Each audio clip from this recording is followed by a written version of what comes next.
hari-hari mendatang, insyaAllah kita akan banyak benda kita nak upgrade tau ke data ni. Kalau korang nak datang lepas ni, macam-macam benda baru korang akan dapat.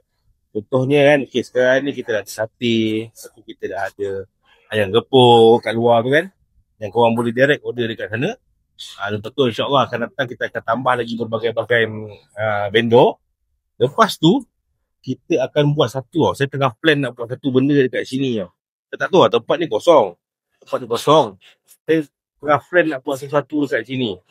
Mungkin kita nak buat kawas IKS punya vendor. Contohnya siapa-siapa yang letak barang, letak produk kan, contohnya kita ada produk kat sini kan. Ni ada cikya, lepas ni kita ada popcorn, produk benda sekolah macam tu. Kita akan susun dekat sini lah. Kita akan buat satu vendor IKS punya site. Okay, kita buat kat sini. Itu yang saya plan sekarang.